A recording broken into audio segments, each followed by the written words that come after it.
Hello guys, I hope you are enjoying the video and also you will enjoy today's video. मैं विपुल sir English गुरु और हाजिर हूँ आपके सामने भारत इज़ माय होम आपके रेनबो पार्ट 2 बुक का सेकंड चैप्टर का प्रोज सेक्शन की वीडियो का नंबर 3 पार्ट लेकर। ऑलरेडी हमने फर्स्ट और सेकंड पार्ट काफ़ी अच्छे तरीके से वर्ड बाय वर्ड एक्सप्लेनेशन आपको दे दिया है। तो आज हम लोग बढ़ते हैं आगे अपने पार्ट 3 की ओर, जिसमें हम लोग अच्छे से डिस्कस करेंगे।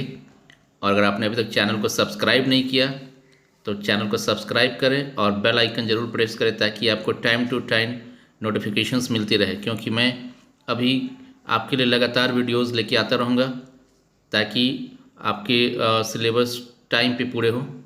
सो चलिए आगे बढ़ते हैं अपने नेक्स्ट स्लाइड की ओर। ये जो हमारा थर्ड पार्ट है उसमें क्या है, कहते हैं क्या कि डॉक्टर जाकिर हुसैन कि I can only assure you that I inter this office in a spirit of prayerful humility and total dedication. क्या बोले कि I can only assure you, तो आई यहाँ पे कौन है? डॉक्टर जाकिर हुसैन। उन्होंने क्या बोला कि I can only assure. Assure का मतलब क्या होता है? आश्वस्त करना, किसी को भरोसा दिलाना, विश्वास दिलाना। और यू यहाँ पे कौन है? जो लोग उनको सुन रहे हैं, जो उनको लिसन कर रहे हैं। जब उन्होंने शपथ ले रहे थे उस वक्त जो लोग यहाँ प्रेजेंट थे या फिर जो उनको सुन रहे थे फिजिकली हो या फिर कहीं से भी सुन रहे हो, तो यहाँ पे यू कौन है? सिटीजन्स ऑफ इंडिया है ना, जो भारत के सिटीजन है, नागरिक है वो लोग।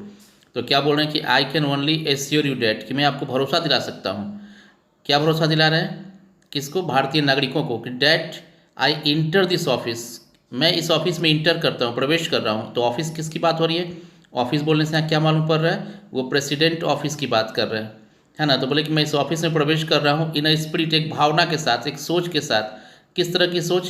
प्रेयरफुल, एकदम विनम्रता के साथ, है ना, एक सम्मान के साथ, ह्यूमिलिटी यानी कि मॉडेस्टी, विनम्रता इसको बोलते हैं, एंड टोटल डेडिकेशन, और पूर्ण समर्पण के साथ। डेडिकेशन मतलब क्या हुआ? समर्पण।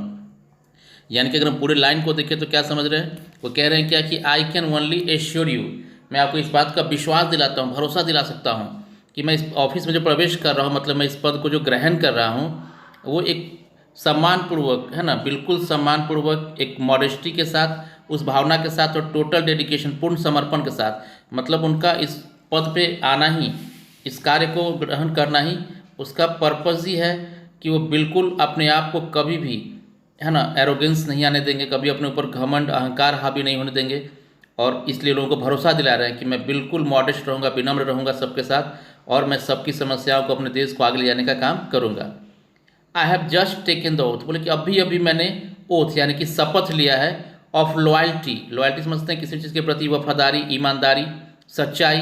तो उन्होंने अभी बोला क्या कि I have just taken the oath, मैंने अभी अभी प्रण लिया है, शपथ लिया है। किस चीज़ का शपथ लिया है? Of loyalty to the constitution of India. Constitution का मतलब क्या? संविधान।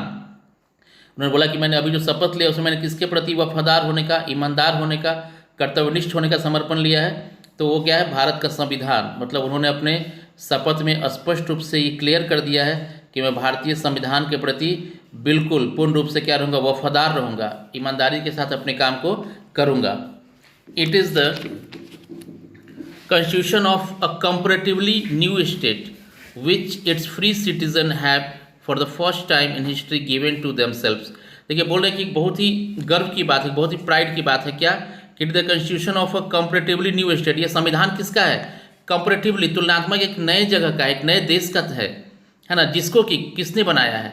विच इट्स फ्री सिटीजन, जिसको कि इसके लोगों ने, स्वतंत्र लोगों ने, चूँकि हमारे देश ऑलरेडी उस समय आज़ाद हो चुका था। For the first time in history, मतलब हमारे देश के स्वतंत्र लोगों ने, हमारे देश के स्वतंत्र लोगों ने, नेताओं ने, शिक्षाविदों ने, कानून के जानकारों ने मिलकर इस नए राज्य का, इस नए देश का संविधान का निर्माण किया है। For the first time in history, और इतिहास में शायद ऐसा पहली बार हुआ होगा कि जहाँ देश का संविधान बनाने में आम जनता, आम लोगों की भी भागीदारी रही होगी। गिवन टू देम सेल्फ, उन्होंने बनाकर इस संविधान को अपने ऊपर दिया है, यानी कि सभी देशवासियों को क्या किया है? समर्पित किया है। It is the young state of an ancient people. देखिए कितनी अच्छी बात यहाँ बता रहे हैं कि it is the young state, एक नया देश है, एक जोश से भरा हुआ देश है। किसका? An ancient people. एंशियंट का मतलब यहाँ देखिए, एंशियंट का मतलब तो ऐसे प्राचीन होता है, पुराना होता है, लेकिन यहाँ पे क्या है? अनुभवी। मतलब ये जो हमारा नया देश है, जो हमारे सामने एक नए रूप में आ रहा है, ये किसका देन है? तो हमारे अनुभवी लोगों का, जिन्होंने हर क्षेत्र में अनुभव किया, है ना, इस समय के चक्र को देखा, कहाँ कहाँ क्या परेशानी थी, किस तरह से लोग अच्छे से रह सकते हैं, उसको देखा। और उन लोगों ने एक नए देश का निर्माण किया है। किन लोगों ने? एंशियंट पीपल ने, कि अनुभवी लोगों ने, थ्रू द लॉन्ग मिलेनिया, मतलब काफ़ी लंबा समय लिया उन्होंने, काफ़ी लंबा टाइम लिया। एंड थ्रू कॉपरेशन ऑफ, और सबका सहयोग रहा, कॉपरेशन रहा, किस ऑफ डाइवर्स। देखिए डाइवर्स का मतलब क्या? अलग अलग, विभिन्न एथनिक एलिमेंट्स, यानी कि कल्चरल, सांस्कृतिक एलिमेंट्स का मतलब अलग अलग धर्म के लोग, अलग अलग जाति के लोग, अलग अलग समुदाय के लोग हमारे संविधान को निर्माण करने में इसमें शामिल रहे, उनकी विचारधाराओं को इसमें शामिल किया गया। हैव स्ट्राइवन टू रियलाइज टाइमलेस, मतलब उन लोगों ने लगातार इसमें लगे रहे, कंटिन्यूटी देते रहे, रियलाइज टाइमलेस, और एकदम समय की परवाह किए बिना, absolute values in their own peculiar way, उन्होंने बिल्कुल सही सही आदर्शों को अपने अच्छे अच्छे तरीकों से, पिकुलियर वे का मतलब अपने अच्छे तरीकों से, अपनी विचारधारा से इसमें क्या किया है? शामिल किया है। तो चलिए अब आगे बढ़ते हैं अपने नेक्स्ट स्लाइड की ओर। तो अब भी देखिए आगे डॉक्टर जाकिर हुसैन क्या बोलते हैं। क्या बोले कि आई प्लेज माई सेल्फ। आई कौन है यहाँ पे? जाकिर हुसैन खुद है। कि I pledge my self, pledge मतलब क्या होता है? प्रण करना, प्रतिज्ञा करना, किसी चीज़ के लिए एकदम डिटरमाइन होना। कि I pledge myself to the service of those values, कि मैं अपने आप को प्रण करता हूँ, मैं प्रतिज्ञा करता हूँ कि मैं हमेशा उन वैल्यूज़ की, वैल्यूज़ का मतलब क्या? आदर्श, जो हमारे अनुभवी लोगों ने, हमारे गार्जियन स्वरूप जो भी हमारे लीडर्स थे, जो एक्सपीरियंस पीपल थे, जो पीछे बात हुई एंशियंट पीपल की, उन लोगों ने जो भी आदर्श हमें दिया है, जिस आदर्श के बेस पे उन्होंने हमारे नए देश का, नए साम्राज्य का स्थापना किया है, उन आदर्श को मैं क्या करूँगा? हमेशा उसकी सेवा करूँगा, मतलब उनके महत्व को हमेशा समझूंगा। फॉर दो सम कॉन्क्रीट रियलाइजेशन, मतलब ऐसा भी हो सकता है कि कुछ रियलाइजेशन, कुछ जो हमने फील किया, रियलाइज़ करना तो महसूस करना, फील करना, वो थोड़ा शायद अस्पष्ट हो, दिक्कत महसूस करें। ऑफ ए वैल्यू में बिकम एनएडिक्वेट, मतलब अपर्याप्त हो, शायद अभी के परिदृश्य में, अभी के वर्तमान समय में पुरानी बहुत सारी चीज़ें हैं जो शायद थोड़ा सा हमारे लिए दिक्कत महसूस करें, है ना, सरकमस्टांस यानी कि परिस्थिति में। The value remains eternally valid, लेकिन कितना भी चेंजेज आ जाए, कितना भी परिस्थिति बदल जाए, लेकिन जो वैल्यूज़ है, जो आदर्श है, वो रिमेन रहेंगे, इटर्नली वैलिड, मतलब अंदरूनी रूप से हमेशा वैलिड रहेंगे, मान्य रहेंगे। यानी कहने का मतलब ये क्या कर रहे हैं कि I place myself to the service of those values, वो प्रण कर रहे हैं कि जो भी पुराने आदर्श हैं, जो भी आदर्श के बेस पे, जिसके बिना पे हमारे नए संविधान को बनाया गया है, हमारे देश की नींव रखी गई है, उन आदर्शों की हमेशा सेवा करूंगा। सेवा करने का मतलब क्या? उसको फॉलो करूंगा, उसको आगे लेके जाऊंगा। लेकिन आगे थोड़ा सा उन्होंने एक रियल चीज़ों को सामने कन्वे कराया है कि फॉर दो सम कॉन्क्रीट रिएक्शन, मतलब कुछ थोड़ा सा हम लोग महसूस करेंगे जो कि शायद कॉन्क्रीट, थोड़ा सा असहज हम महसूस करें। ऑफ ए वैल्यू में बिकम इनएडिक्वेट, थोड़ा हमारे लिए अपर्याप्त, असहज हो सकता है।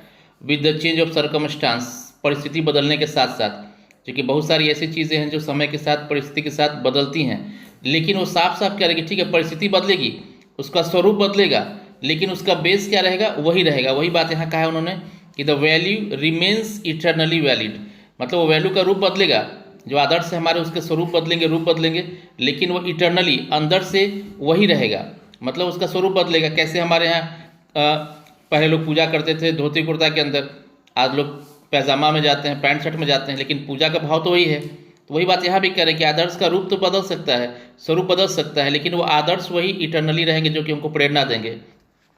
एंड प्रेसेस, और वो हमें हमेशा प्रेस करेंगे, मतलब इनकरेज करेंगे, उत्साहित करेंगे for a newer and fresher relation, और उन्हीं आदर्शों के सहारे हम नए और बेहतरीन रिलेशन, बहुत नए नई चीज़ों को क्या करेंगे? सीखेंगे, उनको अपने जीवन में अप्लाई करेंगे। वो साथ साथ कह रहे हैं कि the past is not dead and static. देखिए स्टैटिक का मतलब क्या? स्थिर। ऐसा नहीं कि पास्ट एकदम डेड हो गया, मतलब मर गया, मृत हो गया। पास्ट के डेड होने का मतलब क्या है? कि वो बिल्कुल वैल्यूलेस हो गया, खत्म हो गया, और स्टैटिक वो रुक गया, ऐसा बिल्कुल नहीं है। इट इज़ अलाइव, ये क्या है? आज भी जीवित है, आज भी इसका प्रेजेंस है। एंड डायनेमिक, ये आज भी ऊर्जावान है, ये प्रेजेंट है इसकी, है ना, इसकी चीज़ें हमें आज भी एनर्जेटिक बनाती हैं, हमको हमेशा प्रेरणा देती हैं।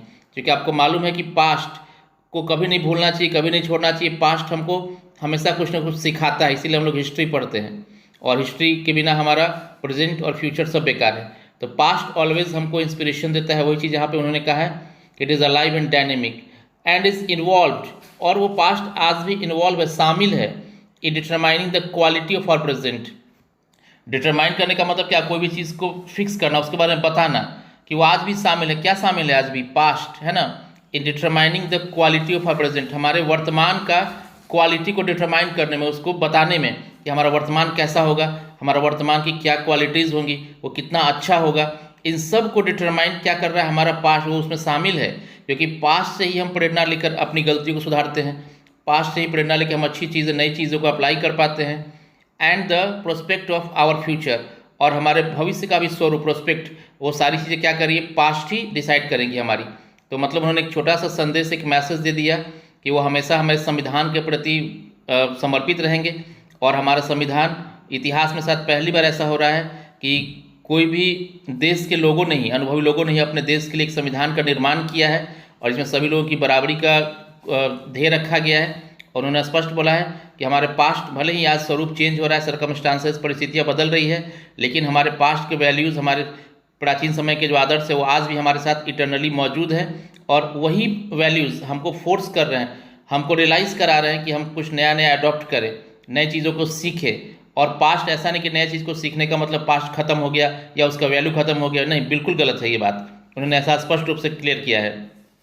उनका कहना यह है कि पास्ट आज भी अलाइव है, जीवंत है और डायनेमिक, ऊर्जावान है वो हमारे साथ, और वो हमारे हर एक प्रेजेंट की क्वालिटी को, हमारे फ्यूचर को डिटरमाइन करने में उसका बहुत ही महत्वपूर्ण योगदान है। तो आई होप कि आपको बिल्कुल अच्छे से ये स्लाइड समझ में आ गई होगी। तो thanks for watching the video, listening the video very carefully. और बहुत जल्दी हम लोग अपना नेक्स्ट स्लाइड, नेक्स्ट पार्ट 4 इसका लेके आएंगे। आई होप कि 7 to 8 पार्ट में ये चैप्टर मेरा बिल्कुल क्लियर हो जाएगा, आपको अच्छे समझ में आ जाएगी। तो थैंक्स फॉर वॉचिंग, इसको शेयर करें, लाइक करें और पॉजिटिव कमेंट्स दें। Thank you, will be back soon.